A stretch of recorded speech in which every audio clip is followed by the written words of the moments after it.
Dan untuk mengetahui pergerakan saham hari ini, kita telah terhubung dengan analis MNC Sekuritas, Herditya Wicaksana. Selamat pagi, Mas Didit. Halo, selamat pagi, Mas. Oke, Mas Didit, kita tadi sudah Ya, simak IHSG dibuka fluktuatif ya, seperti buka melemah tipis, kemudian saat ini di betul. zona hijau begitu ya, menguat 0,3% begitu. Apa ini sentimennya? Apakah memang varian baru corona ini atau Omicron ini cukup masih menyelimuti pergerakan indeks untuk hari ini?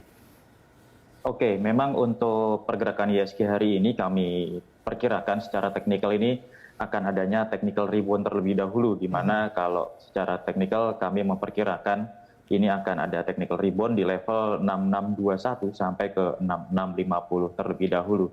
Namun demikian memang investor masih mewaspadai akan adanya virus varian baru dari COVID-19 dari Afrika ya, Omicron gitu ya. Iya. Dan ditambah juga masih adanya lonjakan yang cukup tinggi atas kasus COVID yang terjadi di Eropa seperti itu. Juga ditambah dengan adanya rencana The Fed untuk percepatan untuk tapering sendiri.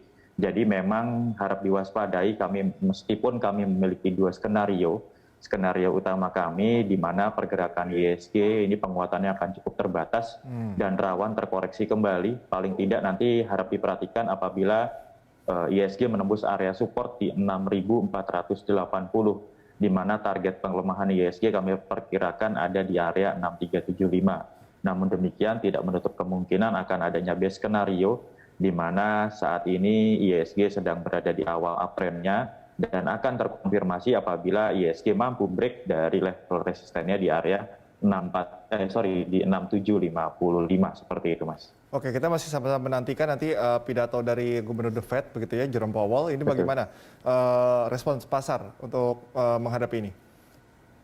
Oke, kalau untuk respon pasar mungkin akan cenderung wait and see ya, namun Oke. dapat kita cermati bersama bahwa untuk di indeks US sendiri memang ditutup juga menguat. Namun demikian dapat kita cermati dari indeks Asia yang bergerak bervariasi seperti itu ya. Ada yang bergerak terkoreksi maupun bergerak menguat seperti ISG yang hari ini juga masih bergerak menguat. Namun demikian perlu kita perhatikan bersama dan kita cermati akan adanya nanti pidato dari The Fed, apakah rencana tapering ini akan dipercepat atau tidak seperti itu. Oke, kalau kita ke dalam negeri ini keputusan MK terkait Undang-Undang Cipta Kerja, bagaimana? Apakah mempengaruhi pergerakan indeks? Kami melihat untuk dengan keputusan MK dengan Undang-Undang Cipta Kerja kali ini tidak akan berpengaruh besar ke ISG sendiri.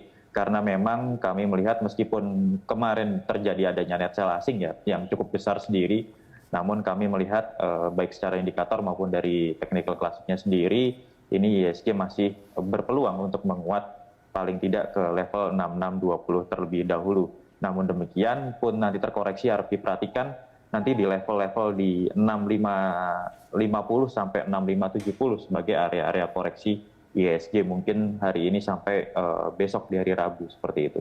Oke, kalau kita bicara mengenai target pertumbuhan ekonomi, khususnya pada kuartal 4 2021, pemerintah telah menargetkan di atas 5% ya. Ini kalau proyeksi Anda seperti apa, Mas Ya. Sidit?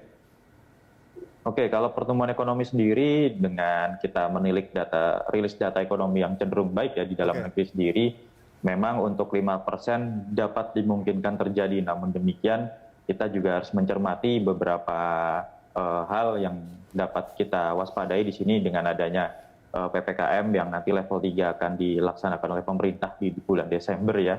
Ditambah dengan munculnya varian baru dari COVID sendiri, Omicron sendiri. Apakah ini nanti akan menjadi penghambat dari laju pertumbuhan ekonomi Indonesia atau tidak? Karena ini juga kalau kita dengar kemarin juga ini tingkat infeksinya cenderung rendah begitu ya, cenderung moderat seperti itu. Namun demikian kita juga tetap perlu mewaspadai akan adanya varian baru seperti ini begitu. Oke, tadi Mas Sidit sudah menjabarkan ada dua skenario, lalu sentimen apa lagi yang bisa mendongkrak kinerja IHSG? Oke, kalau dari sentimen lain, kita selain The Fed pun kita juga akan menunggu akan adanya rilis data PMI manufaktur dari Tiongkok seperti itu ya, di mana diprediksikan menguat, namun demikian belum sampai level ekspektasi di area 50. Dan kita lihat juga dari indeks kecemasan pasar atau fixed index yang kalau kita lihat hari ini turun cukup dalam seperti minus 19%, di mana memang kecemasan dari investor akan varian baru Omikron ini agak cukup mereda seperti itu. Jadi ini sedikit banyak mungkin akan menjadi penggerak ISG ke depannya, begitu. Oke, kalau kita tadi bicara mengenai varian baru Omikron ya, ini bagaimana Ya. pergerakan untuk saham-saham di sektor farmasi?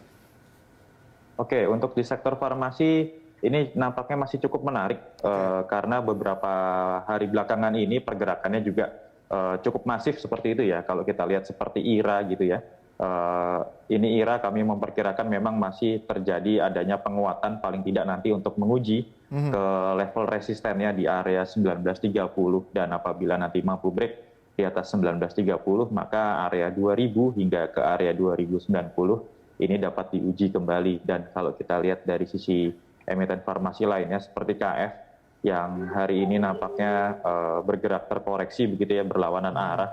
Namun demikian dapat kita cermati bersama di area resisten 2670 seperti itu. Ini dapat menjadi sebuah area resisten yang cukup kuat, di mana apabila break di area 2670, maka selanjutnya untuk KF sendiri ini berpeluang untuk menguat paling tidak ke area 2800 hingga 2840. Namun demikian tidak menutup kemungkinan juga dari emiten-emiten rumah sakit seperti itu ya. Seperti BMHS ini cukup menarik pergerakannya, terlebih apabila nanti mampu break di area-area resisten di 910. Ini dapat digunakan sebagai area target terdekatnya di BMHS sendiri.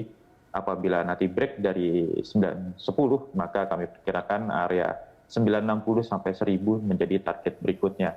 Dan begitu pula dari emiten rumah sakit lainnya seperti Mika atau mitra keluarga begitu. Ini nampaknya akan menguji area resisten di 2430 dan dapat melaju paling tidak ke area 2500 hingga di area 2510 seperti itu. Oke, untuk saran Anda untuk para investor yang mungkin ingin melakukan aksi hold atau buy on weakness, ini saran Anda ada di saham-saham di sektor apa saja? Oke, kalau untuk hold dan buy on weakness kami memperkirakan ini ada di saham-saham properti konstruksi ya, yang cukup menarik sebenarnya pergerakannya. Seperti di Adikarya ini nampaknya akan menguat begitu ya, paling tidak menguji ke level terdekatnya di area 1130. Dan kemudian dari Waskita sendiri, dari sisi chartnya atau dari sisi teknikal ini juga cukup menarik. Dan harap diwaspadai akan adanya support di 775. Selama tidak break 775, maka kami perkirakan pergerakan Waskita ini akan menguji di area 860 sampai 900. Jadi untuk emiten-emiten properti konstruksi ini cukup menarik di akhir-akhir tahun seperti ini. Seperti itu, Mas. Oke, mungkin terakhir saran Anda untuk trading buy atau trading sell, rekomendasi Anda untuk hari ini apa saja, Mas Didit?